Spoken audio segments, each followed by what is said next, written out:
तो लिहाजा मैं ये कहता हूँ तो इनकार नहीं कर सकते। इतना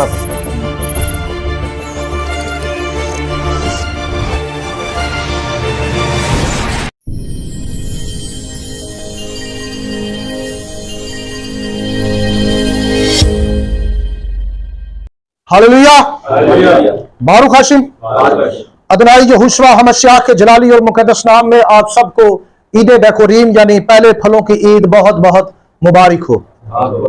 आज अंग्रेजी कैलेंडर के मुताबिक 16 अप्रैल है, बरोज इतवार की सुबह, और बिब्लिकल कैलेंडर जिसको डेड सी स्क्रोल कैलेंडर या क्रिएशन कैलेंडर या तोरा कैलेंडर या जिसको हनूक कैलेंडर भी कहा जाता है, आज उसके मुताबिक 26 निसान है, पहले महीने की 26 तारीख है। हालेलुया। हम बहुत सारी बातें आप लोगों ने जो पहले सीख ली हैं वो करेंगे। मेरे पास और भी बहुत सारी बातें हैं करने के लिए, क्योंकि सोशल मीडिया से पूरे पाकिस्तान से बल्कि पूरी दुनिया में से लोग हमारे साथ नए जुड़े हैं और वो जानना चाहते हैं कि हम दूसरे मिसियानिक के साथ मिलकर या इस वक्त जो यहूदी कौम इसराइल के अंदर जिस तारीख पर पहले फलों की ईद मनाती है उस पर आप लोग पहले फलों की ईद क्यों नहीं मनाते? आप उनसे डिफरेंट पहले फलों की ईद क्यों मनाते हैं या मुख्तलिफ दिन पर पहले फलों की ईद क्यों मनाते हैं? हमारी कलीसिया के तमाम लोग जानते हैं कि यह मामला क्या है, लेकिन आज वो पुरानी बातें, कुछ चीजें जो पहले वाली हैं जो आप लोग जानते हैं या सीख ली हैं, वो मुझे दोहरानी पड़ेंगी, क्योंकि बहुत सारे यूट्यूब पर, फेसबुक पर और दीगर सोशल मीडिया नेटवर्क के जरिए जो हमारे साथ पाकिस्तान से बाहर और या पाकिस्तान के मुख्तलिफ शहरों में जो लोग रहते हैं वो लोग भी जानना चाहते हैं, और कलीसिया में भी बहुत सारे नए लोग यहां पर शामिल हैं। वो सब जानना चाहते हैं कि आखिर हम 26 निसान को पहले फलों की ईद क्यों मनाते हैं। Hallelujah, hallelujah. तो आए आज इसको शुरू करते हैं। आज का उन्वान है यहोशुआ हमश्याह का जी उठना और पहले फलों की ईद एन बाइबल या हनूक या डेड सी स्क्रोल कैलेंडर के मुताबिक। हालेलुया। मरकजी हवाला है जी अहबार 23 बाब की आयत नंबर 9, 10 और 9 से लेकर बल्कि 14 तक इसको हम पढ़ेंगे। मैं चाहूंगा ये हवाला निकाल कर मुझे दे दें, बल्कि मैं यहीं से पढ़ देता हूं। लिखा है, और खुदावंद ने मूसा से कहा, बनी इसराइल से कह कि जब तुम उस मुल्क में जो मैं तुमको देता हूं दाखिल हो जाओ और उसकी फसल काटो, तो तुम अपनी फसल के पहले फलों का एक पूला काहिन के पास लाना और वो उसे खुदावंद के हुजूर हिलाए ताकि वो तुम्हारी तरफ से कबूल हो, और काहिन उसे सब्बत के दूसरे दिन सुबह को हिलाए। बातों को नोट रखें, सब्बत के दूसरे दिन यानी इतवार की सुबह, इतवार की। और जिस दिन तुम पूले को हिलाओ उसी दिन एक नर बे ऐब यकसाला बर्रा सुख्त कुर्बानी के तौर पर खुदावंद के हुजूर गुजराना, और उसके साथ नजर की कुर्बानी के लिए तेल मिला हुआ मैदा इफा के 2/2 हिस्सा के बराबर हो, ताकि वह आतशीन कुर्बानी के तौर पर खुदावंद के हुजूर राहत अंगेज खुशबू के लिए जलाई जाए। और उसके साथ मैं का तपावन हिंद के 4थे हिस्से के बराबर मैं लेकर करना, और जब तक तुम अपने खुदा के लिए चढ़ावा न ले आओ उस दिन तक नई फसल की रोटी या भुना हुआ अनाज या हरी बालियां हरगिज ना खाना। तुम्हारी सब सुकूनत गाहों में पुश्त दर पुश्त हमेशा यही आइन रहेगा। आमीन, आमीन, हालेलुया। यहां पर यह जो ईद है, सबसे पहली बात तो यह है कि यह जो ईद है पहले फलों की, यह खुदा का आइन है। और ये आइन कब तक है? आप सबकी आवाज हमेशा तक। पीछे से आवाज नहीं आती सबकी। ये ईद कब तक रहेगी? पुश्त दर पुश्त हमेशा तक रहेगी। ये जनाबे मूसा की मार्फत यहोवा पाक खुदा के अल्फाज है। खुदा ने जब ये कह दिया कि ईद हमेशा के लिए, तो क्यों जी पीछे कोई गुंजाइश बचती है? कोई बहस रह जाती है? अगर कोई रसूल, कोई नबी, कोई हवारी, कोई भी पैगंबर आकर ये कहे कि जी अब ईदों के साथ हमारा कोई ताल्लुक नहीं। कोई बिशप, कोई पादरी, कोई मुबशर, कोई डीकन, कोई मिनिस्ट्री, कोई भी कह दे कि जी हमारा ईदों के साथ कोई ताल्लुक नहीं, तो क्या हमें उसकी बात का यकीन करना चाहिए? नहीं। कि जी अब ईदें खत्म हो गई हैं, क्या इस बात का यकीन करना चाहिए? सबकी आवाज नहीं। यहोवा पाक खुदा के मुंह के अल्फाज ये है कि ये ईद हमेशा के लिए एक आइन है। ये क्या है? Hallelujah, hallelujah. तो सबसे पहली बात तो यह है कि यह खत्म नहीं है। जो लोग खुदावन की पहले फलों की ईद नहीं मनाते, वो लोग याद रखें कि यहोवा पाक खुदा के आइन की नफी करते हैं, उसके कानून को तोड़ते हैं और उससे बगावत करते हैं। इसलिए खुदावन की ईद को उसके मुकर्रर वक़ात में मनाना बहुत ही जरूरी है। हालेलुया। सबसे पहली बात जो पॉइंट मैं हाईलाइट यहां कर रहा हूं वो ये है कि ये ईद आइन है। ये ईद क्या है? और इसकी मुद्दत क्या है? आप सब ने अब बताना है। कितनी मुद्दत है? हालेलुया। कोई किसी नबी रसूल को ये अथॉरिटी नहीं है कि वो आकर खुदा की बात को क्या करे? रद्द करे, तब्दील करे, चेंज करे और ये कहे कि अब हमारा ईदों के साथ कोई ताल्लुक वास्ता नहीं।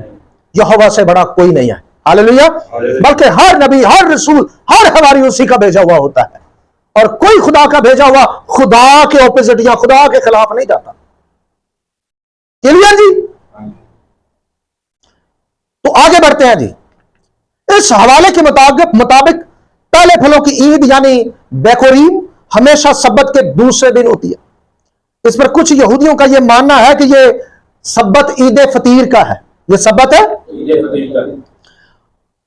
उसके दूसरे दिन पहले फलों की ईद है।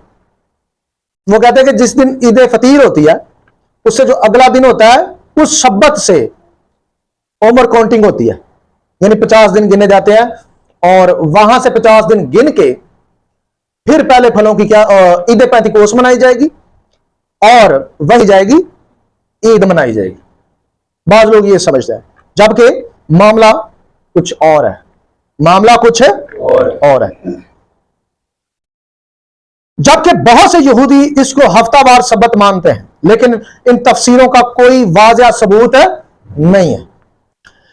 लेकिन हमारे पास एक वाज़िह सबूत मौजूद है जिससे हमें यह पता चलता है कि पहले फलों की ईद कब आती थी। पहले फलों की ईद मिस्यानिक हलकों में भी ज्यादातर यह माना जा रहा है कि पहले फलों की ईद हफ्तावार सब्बत के बाद आती थी, क्योंकि बाज मिस्यानिक यह समझते हैं कि यीशु अल मसीह ईद बैकोरीम यानी पहले फलों की ईद पर जिंदा हुआ। यह बात दुरुस्त है कि हफ्तावार सब्बत के दूसरे दिन यीशु जिंदा हुआ और पहले फलों की ईद भी हफ्ते के शबात के दूसरे दिन आती है। ये दोनों वाकयात इतवार की सुबह को हुए, ये हकीकत है। लेकिन पहले फलों की ईद पर यीशु मसीह जिंदा नहीं हुआ, ये बात आप लोगों ने ज़हन में बिठा लेनी है। असल में ये दो मुख्तलिफ एतवार हैं। ये दो मुख्तलिफ एतवार हैं। पहले एतवार में मसीह जिंदा होता है और उससे अगले एतवार मसीह बतौर पहला फल आसमान पर खुदा के सामने पेश होता है। हालेलुया। इसके बड़े वाज़िह सबूत हैं। हम आगे बढ़ते हैं। आज बहुत सारे लोग हम पर तनकीद करते हैं और हमें गलत कहने की कोशिश करते हैं और लोगों को कहते हैं कि ये जी एक बिदती कैलेंडर लाया है। तो मैं अक्सर ये कहता हूं कि यार, अगर मैं बिदती कैलेंडर आपको समझा रहा हूं तो आप दुरुस्त कैलेंडर क्यों नहीं समझाते? तो मैंने तो कोई 50 से ज्यादा सवाल किए हुए। ये कमरी कैलेंडर जो यहूदियों का है, जिसको हलेल कैलेंडर भी कहा जाता है, मैंने इस पर 50 से ज्यादा सवाल रेज किए और मैंने पूछा, भाई बताओ इस कैलेंडर को दुरुस्त करके दिखा दो, मैं छोड़ देता हूं इसको, मैं उसको फॉलो कर लेता हूं, मुझे क्या मसला है? क्यों जी? अब मसला यह है कि वो बाइबल के साथ मैच ही नहीं होता, किसी भी लिहाज से नहीं होता। चलो कोई एक दो कमी हो ना तो बंदा वहां पर दार गुजर कर भी ले, लेकिन मसला यह है कि वो किसी भी एंगल से हिस्ट्रिकल, बिब्लिकल, और अगर यह देखा जाए कि हैकल में भी इस कैलेंडर का कोई सरोकार नहीं रहा। ठीक है ना जी? बाज लोग ये कहते हैं कि जी कैलेंडर जो है हर दौर में सकाफत से लिया गया। किससे लिया गया? वो जी सकाफत से कैलेंडर लिया जाता था। जो कैलेंडर राइज होता था उसी कैलेंडर पर यहूदी ईदें मनाते थे। उसी कैलेंडर पर यहूदी क्या करते थे? ईदें मनाते थे। बाज यहूदियों ने या बाज मसीहानिक ने तो यह भी कह दिया कि जनाबे नूह के दिनों में हनूका कैलेंडर था। जनाबे नूह के दिनों में सदूक काहिनों के दौर में भी हनूक कैलेंडर था, लेकिन यस्सु के दौर में चांद का कैलेंडर था, और मूसा के दौर में भी चांद का कैलेंडर था। बाद में सदूक के दौर में हनूक का कैलेंडर फिर आ गया। इस तरह की खिचड़ी पकाई जाती है ताकि किसी न किसी तरीके से अपनी क्या की जाए, जान छुड़ाकर यह कमरी कैलेंडर जो हलेल कैलेंडर है इसको दुरुस्त साबित किया जाए। अब मेरा यह सवाल है उन तमाम शोखों से, उन तमाम तबके के शौकीन स्कॉलरों से जो अपनी शोबाजियां झाड़ते रहते हैं छोटे छोटे व्हाट्सएप ग्रुपों में, हैं जी, लोगों को माओ बहनों की गालियां भी निकालते हैं और हमें भी निकालते रहते हैं पीठ पीछे, हमें बिदती गलत गलत के काट काट के स्टिकर लगाते रहते हैं। अब मैं उन शौखों से यह पूछना चाहता हूं, अगर कैलेंडर सकाफत से आता रहा है, कोई शौक हो या दसो कि यस्सु से पहले, यस्सु के आने से पहले जूलियन कैलेंडर राइज था यूनानियों में। कौन सा कैलेंडर था? तो यह बताओ कि यस्सु मसीह ने जूलियन कैलेंडर पर ईद मनाई या कमरी वाले कैलेंडर पर ईद मनाई? क्यों जी? अब बताना चाहिए ना इनको, क्योंकि सवाल तो यह बनता है ना। हाँ भाई बताओ, सकाफत पर अगर चलना है तो यस्सु मसीह क्यों नहीं चला सकाफत पर? आज तुम तमाम मसीही बरादरी को ताने देते हुए नहीं थक रहे। कभी किसी को कहते हो तुम्हारा क्रिसमस सही नहीं, कभी कहते हो तुम्हारा ईस्टर सही डेट पर नहीं, और तुम्हारा गुड फ्राइडे सही डेट पर नहीं, तो तुम्हारी अपनी डेटों की बुनियादें ली हुई है। हाँ जी, मैं यहां मसीहानी को यह नहीं कह रहा कि तुमने ये मनानी है क्रिसमस, ईस्टर, गुड फ्राइडे, मैं ये नहीं कह रहा। मैं ये कह रहा हूं कि भाई पहले अपने आप को ठीक करो। पहले मैं इन ईदों की सपोर्ट नहीं कर रहा, पहले ये मैं क्लियर कर दूं। अब मैं उनको कह रहा हूं कि भाई दूसरे को कहता हुआ वो अच्छा लगता है जो खुद ठीक हो। तू जो अपने भाई की आंख का तिनका देखता है, अपनी आंख का शतीर क्यों नहीं देखता? अगर क्रिश्चियन गलत है तो तुम कहां से ठीक हो? तुम भी तो ठीक नहीं हो, तुम सही हो जाओ। क्यों जी? अच्छा, अब बात यह है कि भाई जूलियन कैलेंडर पर, मेरा सवाल यह है कि जूलियन कैलेंडर पर मसीह ने ईदें मनाई थी? अगर मनाई थी तो इसका सबूत दे दो, और अगर नहीं मनाई थी तो फिर यस्सु मसीह ने सकाफत क्यों नहीं अपनाई? क्यों जी? क्योंकि आप तो कहते हैं ना जी सकाफत को लिया गया, सकाफती कैलेंडर लिया गया जो सकाफत में चलता था, ठीक है ना जी। तो भाई क्यों नहीं लिया यस्सु ने? रसूलों ने किस कैलेंडर पर ईदें मनाई बताओ? क्या वो जनवरी में फंसा करते थे? 14 जनवरी पर फंसा करते थे? नहीं। सवाल तो यह पैदा होता है। ये जो ईसवी कैलेंडर चल रहा है, ये तो यीशु की पैदाइश के दौर में ही कोई 4 साल का इख्तलाफ रखता है, कोई 6 साल का इख्तलाफ रखता है, लेकिन दौर तो वही है ना। ये जो ईसवी कैलेंडर चल रहा है, तो भाई ईसवी कैलेंडर के मुताबिक क्या तुमने जनवरी 14 पर ईद फसा मनाई? क्या तुम मनाते हो ईद फसा? चले ग्रेगोरियन कैलेंडर अब सकाफत में मौजूद है। अब पूरी दुनिया में कौन सा कैलेंडर चल रहा है? ग्रेगोरियन, यानी रोमन, जिसको आप अंग्रेजी कैलेंडर कहते हैं। और भाई आप चांद पर क्यों चल रहे हो? आपको तो ग्रेगोरियन पर ईद मनानी चाहिए, जब सकाफत पर ही सब कुछ होता है।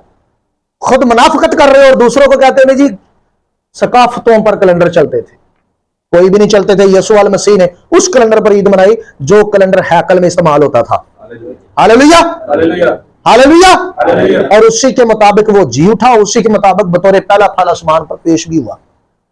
बारूक हाशिम, बाइबल से ये साबित है, बहुत सारे एविडेंस है मेरे पास। हमें बाइबल में ये लिखा हुआ मिलता है कि जब यीशु जी उठे तो मरियम मगदलीनी और वो यीशु को छूने के लिए कोशिश करती है। यीशु को छूने के लिए क्या करती है? लेकिन यीशु उसको छूने से क्या करता है? मना करता है। ये हवाला जो है यूहन्ना की अंजील उसका 20 बाब आयत नंबर 16 में दर्ज है। मैं अभी इसको पढ़ देता हूं, ठीक है जी। लेकिन इससे पहले चंद बातें। इससे कोई इनकार नहीं कर सकता कि यीशु अल मसीह पहला फल है। यीशु अल मसीह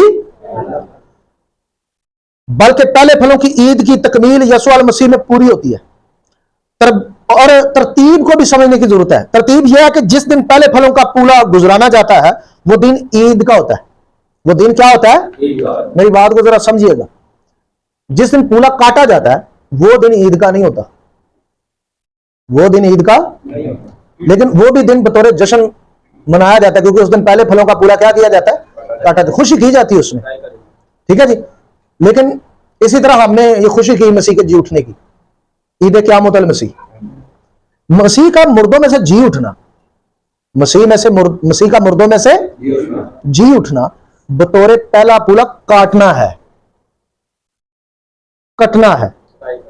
अब आपने बताना है कि ईद के दिन पूला काटा जाता था या पेश होता था? ईद दिन काटा नहीं जाता था बल्कि क्या होता था? पेश होता था। क्योंकि तौरात में आपने यही पढ़ा है कि सब्बत के दूसरे दिन सुबह सुबह तुमने पूले को क्या करना है? हिलाना है। यह नहीं लिखा काटना है, क्योंकि यह तो नहीं ना लिखा, लिखा हिलाना है, खुदा के सामने पेश करना है। इसी तरह जनाबे मसीह जिंदा जब होते हैं तो ये खेत में से पूले के कटने की अलामत है, और उसी पूले को अगले इतवार की सुबह पेश किया जाना था। हालेलुया। अब बात समझ आ रही है? जब पलूस रसूल ये कहता है कि मसीह पहला फल ठहरा, तो उसके कहने का मतलब यह है कि जब वो जी उठा तो पहला फल बतौर पेश होने के लिए जिंदा हुआ था, क्योंकि पहला फल भी तो काटा जाता है। मेरी बात को समझ गए शायद आप?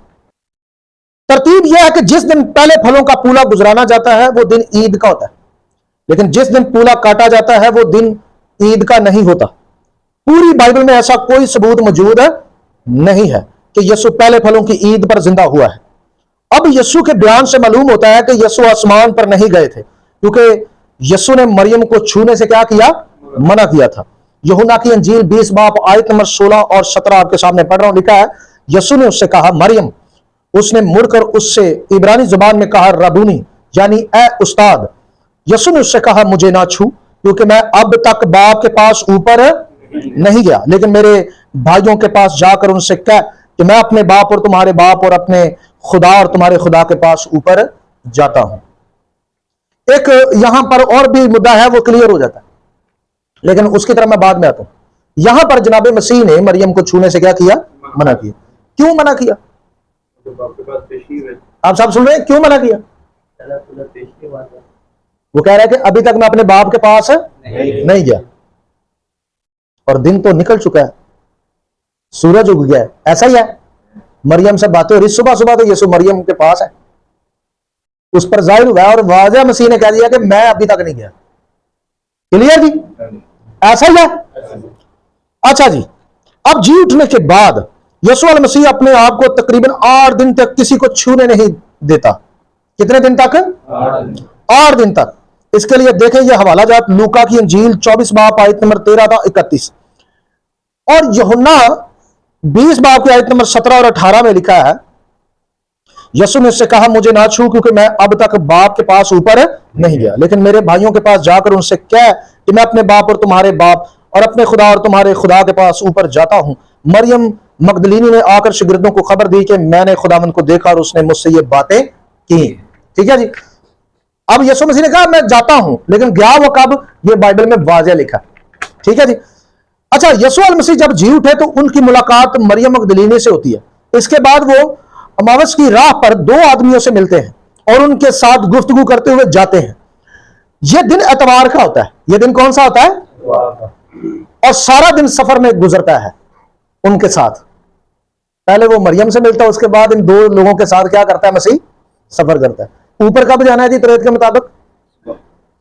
किस टाइम जाना है? पूला कब गुजराना है? आवाज क्यों नहीं आ रही? हालेलुया। तो सुबह तो गुजर गई।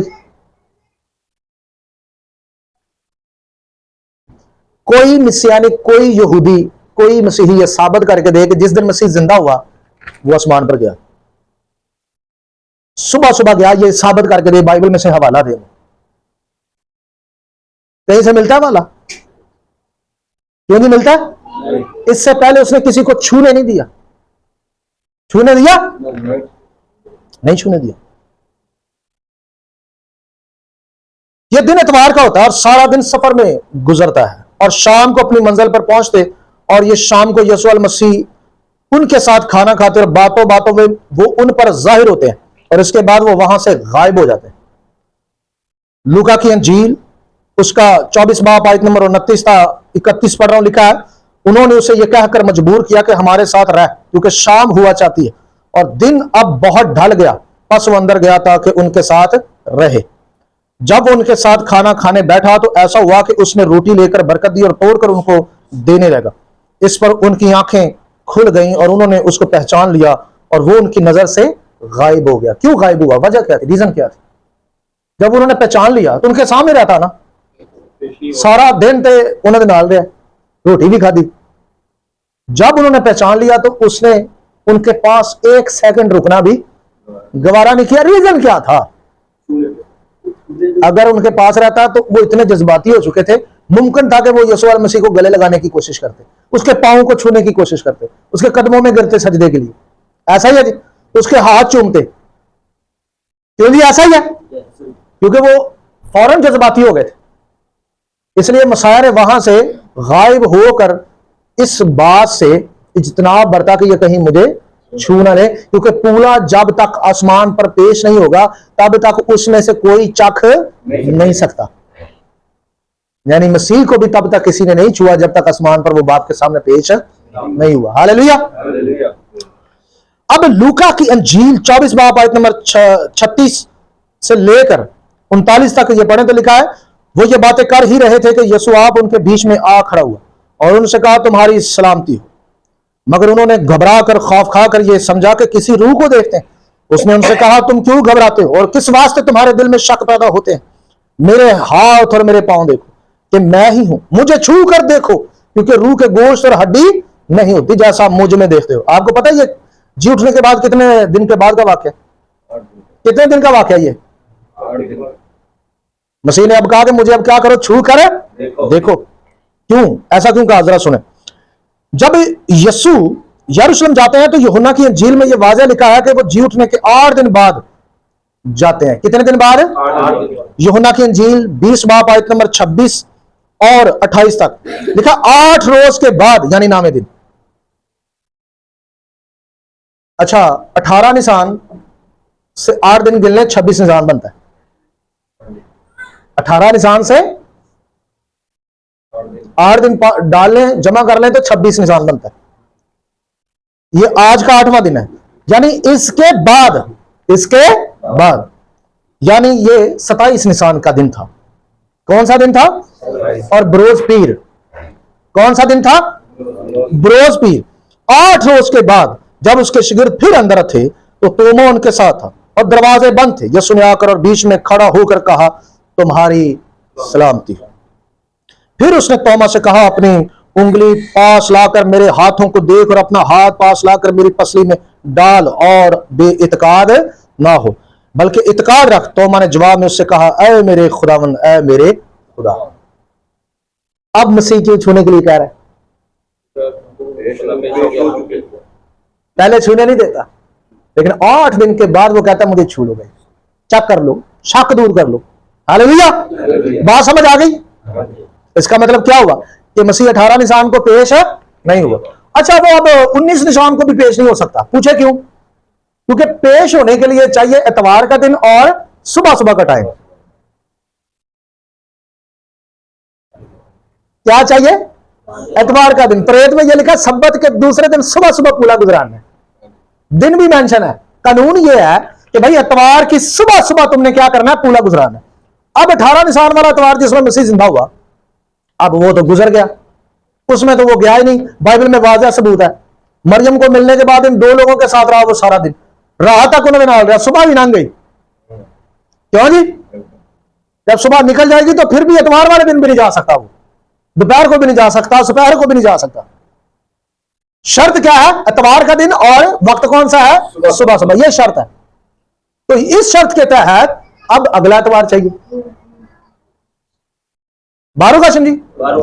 तो जितने लोग मेरी वीडियो देख रहे हैं या आप में से जो भी देखेंगे, आप लोगों की स्क्रीन पर ये चल रहा है डेड सी स्क्रॉल, ये नंबर मौजूद है, ये सबूत मौजूद है। इसमें जाकर आप पढ़ लें, इन स्क्रोल्स के अंदर यह लिखा हुआ है कि हैकल में सदूक घराना जो था वो पहले फलों की ईद 26 निसान को मनाता था।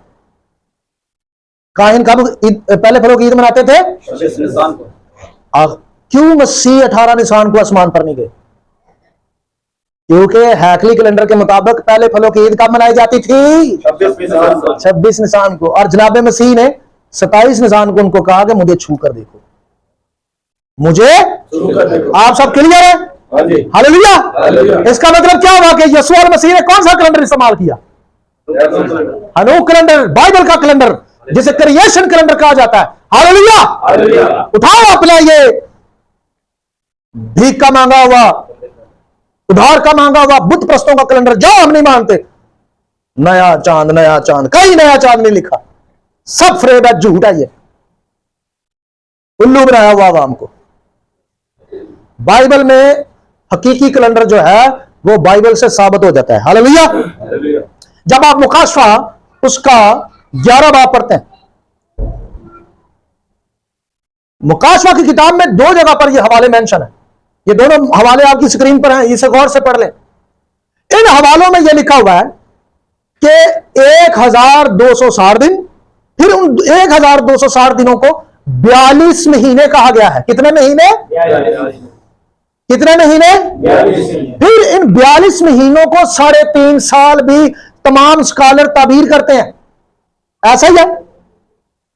अब 42 महीनों में जो 1260 दिन है, हर महीने में जब आप दिनों को डिवाइड करते हैं 42 में, तो पता एक महीना कितने दिन का बनता है? 30 दिन का। कितने दिन का? और भाई बाइबल में तो कोई 29 दिन का महीना मेंशन ही नहीं है। जबकि चांद का कैलेंडर एक मंथ इसका 30 का होता है, और एक मंथ ये वाहिद डेड सी स्क्रॉल कैलेंडर है जिसका हर महीना 30 दिन का होता है, जिसका हर महीना, और ये सिर्फ और सिर्फ उसी कैलेंडर पर ये हवाला पूरा उतरता है। पूरा करके दिखाओ मुझे, कैसे करोगे? तुम्हारी बाइबल पर एतराज होना शुरू हो जाएगा, लोग उंगलियां उठाना शुरू कर देंगे, क्योंकि करेंगे कि नहीं? उसके बाद पैदाइश की किताब में जनाबे नूह के दिनों में 150 दिनों को 105 महीने कहा गया है। कितने महीने? 5 महीनों में 150 दिनों को जब आप डिवाइड करते हैं तो आपको पता है ये कितने दिन का महीना बनता है? 30 दिन का। कितने दिन का? 30 दिन का। अरे पैदाइश का मुकाशवा एक ही कैलेंडर नजर आ रहा है, तुम कहते हो सकाफतों में तब्दील होता रहा। तुम्हारी मत मारी गई है, तुम्हारी अकल जो है ना वो ठिकाने पर नहीं है। तुम अपनी अना में जी रहे हो, शोखे छिछोरे ग्रुपों में लड़ा मचाई होती है, मां बहनों की गालियां निकाल कर हमें बिदती और पता नहीं क्या क्या कहते रहते हैं। शोखे कहीं के, छिछोरे कहीं के। तुम्हारा कैलेंडर बाइबल से ही साबित नहीं। पहले इसे बाइबल में तो फिट करके दिखाओ, बाद हिस्ट्रिकल बातें बाद में। फिर तुम्हारा कैलेंडर आया जी 358 एडी में। कब आया? 358 एडी में। तुम्हारी तो बुनियादी यीशु मसीह के बाद की है तुम्हारे कैलेंडर की। जी बाइबल का कैलेंडर, बाइबल का कैलेंडर, किधर से ये बाइबल का कैलेंडर? कोई बाइबल का कैलेंडर नहीं है ये। उठाओ और चलते बनो अपना बाइबल का कैलेंडर। बाइबल का कैलेंडर बाइबल में मेंशन है। Hallelujah, hallelujah. और ये सकाफती जो ढोल बजाते हो ना, ये बजाना बंद करो, बड़ा बुरा फंसोगे तुम। क्यों जी? और भी मेरे पास बहुत सारी बातें हैं, वो बड़ी सख्त है, वो मैं नहीं यहां कर रहा, वो बड़ी सख्त है। दूसरी कौमों को बड़ी मदद मिलेगी इसमें, इसलिए मैं वो नहीं कर रहा, लिहाज कर रहा हूं। बड़ी खतरनाक 3 बातें, बड़ी खतरनाक। बाद ऐसी बातें मैं नहीं करता हूं जिसमें तुम फंस जाओ, सारे फंस जाओगे। इसलिए ना छेड़ा करो। मैंने चुप करके मैं लगा कलीसिया लैके टुरन दो, एवं छेड़ते रहते, एवं मैंने कॉल करके ना, या शरारती सारे एवं मैंने दिन रात कॉल च ऐड करते रहते, शरारती जे साडे लोगों ने भी ऐड कर देने, बाद गाला कट देना, मावा भैनों की बदतमीजी करते हैं, गलीज गालियां निकालते हैं। आप सारे सुनते होंगे, सारे सुनते हैं ना गाला, मावा भैनों दी गाला कट दे। अपने आप मसिया ने कहते हैं यार हैरत की गल है, तुसीं कदे मसिया को यार बदनाम कर छड़िया। मसियानका मसियानिक ऐसे होते हैं, माओ बहनों की। किसी मसीही को आप गाली निकालते हो तो यार उसकी जो बहन है, उसकी जो मां है, तुम्हें शर्म नहीं आती? वो तुम्हारी कुछ नहीं लगती? मैं तो तमाम मसीहानिक की भी माँ बहन को मैं अपनी माँ बहन समझता हूं, मसीही की भी माँ बहन को हम अपनी माँ बहन समझते हैं। हमारी नजर में उसकी इज्जत वैसी है। तो शर्म करो, क्या किन कामों में कौन सी मनादी कर रहे हो तुम? तालीमी इख्तिलाफ अपनी जगह पर होता है, चलो आप तालीमी इख्तिलाफात रखते हैं, अलग बात है, लेकिन आपने ये कौन सी मनादी शुरू की? बदनामी कर दी आप लोगों ने मसीहानिक की भी। मसीहानिक का म्यार आपने लोगों ने डाउन कर दिया। आप लोगों की वजह से मसीहानिक्स को आज कोई अच्छा नहीं समझता, जबकि मसीहानिक एक बोझ लेकर उठा था। इस कौम को हमने सही जगह पर लेकर चलना। हालेलुया। आज हम जितने भी हैं, मैं आप सब सारे गवाह जी, आप लोगों को लोग जबरदस्ती ऐड करते हैं। मैं आप सबको क्या कहता हूं कि यार किसी से बात हो भी तो बदतमीजी नहीं करनी, क्योंकि मैं यही कहता हूं, गाली नहीं देनी, बदतमीजी नहीं करनी, इखलाक से बात करो, नहीं करनी तो कॉल काट दो, यहां उस ग्रुप में नहीं जाओ। हम इन सारे गंद का हिस्सा नहीं बनना चाहते। कोई हमारी बात मानता है माने, नहीं मानता ना माने, कोई मसला नहीं। कोई हमें बिदती कहता है, गलत कहता है, कहने दो उसको, इससे कोई फर्क है। यसु मसीह को भी लोग बहुत कुछ कहते थे, तो ये यसु नहीं है, लोग कहते कि जी इसमें बदरू है, ये बाल्स बॉल की मदद से बदरुओं को निकालता है। तो क्या ये बात सच हो गई? अब भाई अपना काम करते जाओ। अब मैं अपना काम कर ही जा रहे, बाद लोग कहते बड़ा ढीठ है, मैंने लगती नहीं। मैं कहना हाँ मैंने नहीं लगती, तुम कर लो जो करना, मुझे नहीं लगती। हालेलुया। यसु मसीह, आप यहोशू मसीह को देखें, लोग उसके बारे में बड़ी अजीब अजीब बातें करते थे। वो अपनी राह पर गामजन थे, किसी की बात पर वो ध्यान नहीं देते थे। हालेलुया। लोग उन्हें बहुत तंग करते थे, उनकी बड़ी मुखालफत करते थे। वो मुखालफत का जवाब भी देते थे, लेकिन एक हद तक, एक हद तक। वो तो ये भी कहते थे कि अच्छा मेरा सवाल का जवाब दो, फिर मैं देना। अब मैं भी इंजी करना, मैनू भी पूछ देने जी, दसो जी तुसी अपना। मैं कहना मैनू पहले हलेल कैलेंडर तो समझाओ ना। पहली बात तो यह है कि यार तुम लोगों को शर्म आनी चाहिए। मैंने आज से 2-3 साल पहले तुम लोगों को कहा था कि भाई जिस दिन मुझसे बात करने आना ना, पहले अपना हलेल कैलेंडर साबित करना है, फिर मुझसे मेरा कैलेंडर पूछना है, वरना मुझसे कैलेंडर पूछने नहीं आना। क्यों जी? मैं आज भी तैयार हूं इस कैलेंडर को छोड़ने के लिए, ठीक है मैं छोड़ दूंगा। मेरा तो दिल बड़ा है, पहले मुझे अपना हलेल कैलेंडर बाइबल के मुताबिक साबित करके दो। मैंने तो बाइबल के मुताबिक चलना, मेरी तो मतलब मेरा तो विजन ही ये है। क्यों जी? और मुझे कोई जरूरत नहीं है भाई फटे डालने की, अलग तो कोई मसीत खड़ी करने। क्यों जी? साबित कर दो, मैं तुम्हारे साथ हूं। और अगर नहीं साबित होता तो छलांगे मत मारो। इतने जोगे जब नहीं हो तो हमको भी आकर ये पूछने की जरूरत ना करो। अपना तुम्हारे साबित नहीं हो सका और रोज नारे तुम्हारे देखो, शर्म तो आती नहीं, फिर भी तुम्हें शर्म नहीं आती, फिर भी नारे इनके देख लो, गलत गलत गलत है। तू बड़ा सही अच्छा गलत कह लगे बंदे ने रत्ती बार तो शर्म आनी चाहिए कि मैं किधरों सही है। क्यों जरा गलत खुद हो जो गलत कहना हो शर्म आनी चाहिए कि नहीं? केड़े पानी च डुब के मरना चाहिए जरा दसिया जी, इन्नी हल्की आवाज केड़े पानी च दसो। चलो यही तुहानू मशवरा देने, समंदर च ज्यादा पानी च इत्थे डुब के मर जाओ, शर्म करो कुछ, समझ बारू है समझी। सो लिहाजा आप सब एक बात याद रखें कि बाइबल का कैलेंडर जो है वो बाइबल में मेंशन है, यीशु मसीह का जी उठना और पहले फलों की ईद पर पेश होना हनूक कैलेंडर के मुताबिक है। हालेलुया। बिब्लिकल कैलेंडर के मुताबिक है। हालेलुया। उसके 1260 दिन हनूक कैलेंडर के मुताबिक है। पैदाइश की किताब के 5 महीने हनूक कैलेंडर के मुताबिक है, यानी बिब्लिकल कैलेंडर के मुताबिक। हालेलुया।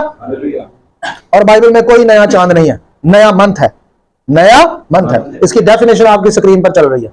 इसके लिए जो इब्रानी लफ्ज है ये देख लें, इसके मुताबिक कोई बाइबल में नया चांद नहीं है। नए चांद की इस्तिलाह जो है ये फरीसियों ने इजाद की थी सदूकियों के खिलाफ, और उसके इन्होंने मायने जो है वो तफसीरी मायने ऐड किए हैं कि जी खिदोश का मायने जो है वो जी नया चांद है, जबकि खिदोश के लगवी मायने नया मंथ है, नया चांद नहीं है।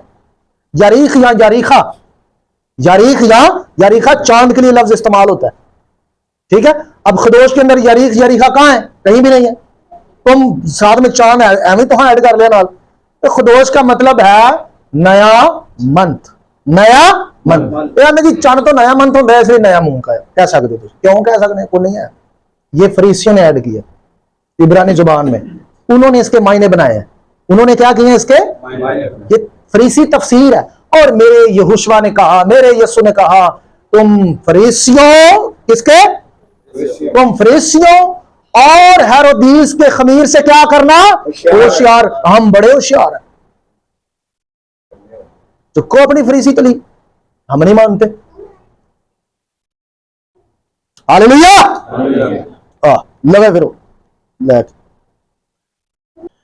सबसे अहम और सबसे बड़ा और सबसे मस्बत और मजबूत सबूत डेड सी स्क्रोल है। डेड सी स्क्रोल में यूं लिखा है कि 26 निसान यहूदी पहले फलों की ईद 26 निसान को बनाते थे, पहले फलों की ईद। यीशु मसीह 26 निसान को पहले फलों के तौर पर खुदा के सामने पेश हुए। इसके लिए देखें डेड सी स्क्रोल नंबर 4Q326, ठीक है जी। इसके लिए आप ये देख सकते हैं, यहां इसका एविडेंस मौजूद है। हालेलुया। सो पहले फलों के मतलब हमने शबात के दिन भी बहुत सारी चीजें सीखी हैं, आज भी मैंने आपको अहम चीजें बता दी हैं। अब आते हैं कुछ अपनी जिंदगी के मतलब नसीहती बातें थोड़ी देर के लिए करते हैं, फिर हम इसको क्लोज करते हैं। देखें जी, इस ईद पर खुदावन यहोशुआ हमश्याख बतौर पहला फल आसमान पर पेश हुआ। हालेलुया। जब हर चीज में वो अपने बाप को अवलियत देता है, किसी को छूने नहीं देता, किसी को अपने आप को पहला फल जी उठने के बाद बाप के लिए पेश करता है। कुरैत के मुताबिक पहला पूला बनता है। तो हम पर कितना लाजम है कि हमारा पहला बेटा पैदा हो, जो कि लिखा है कि पलोठे सारे क्या है? मेरे। और लिखा है कि तुमने पलोठों का क्या करना है? खतरा तो सारे में भयंकर माना है। पलोठे का फिदिया देना है। सबका फिदिया नहीं होता। फिदिया किसका होता है? पलोठे का। आप सारी कलीसिया सुन रहे हैं, जितने लोगों ने अपने पलोठों का फिदिया नहीं दिया, वो अपने पलोठों का फिदिया निकाला करें। ये तो रेत का हुक्म है, ठीक है। बाइबल में वाज़ेह तौर पर लिखा है कि सब चीजों में अव्वल दर्जा उसका है। सब चीजों में अव्वल दर्जा उसका। मैं ईमान से कहता हूं कि अगर आप हर बात में यीशु मसीह को, यहोशुआ हमश्याह को, यहोवा पाक खुदा को अव्वल दर्जा दें, अपनी कमाई में, अपनी जिंदगी में, अपने तमाम मामलात में, तो मैं आपको दावे से कहता हूं कि आपसे बढ़कर कोई तरक्की नहीं कर सकता। हालेलुया। आप कभी पीछे नहीं रह सकते। खुदा भी आपको हर जगह पर आगे रखेगा। यहोवा पाक खुदा ने कहा, अगर तू मेरी कुरैत को माने तो तू दुम नहीं बल्कि सर कहलाएगा। तो दुम नहीं बल्कि। इसलिए अपने तमाम कामों में यीशु मसीह को, यहोवा पाक खुदा को अजमत दिया करें, अव्वल दर्जा दिया करें। हालेलुया।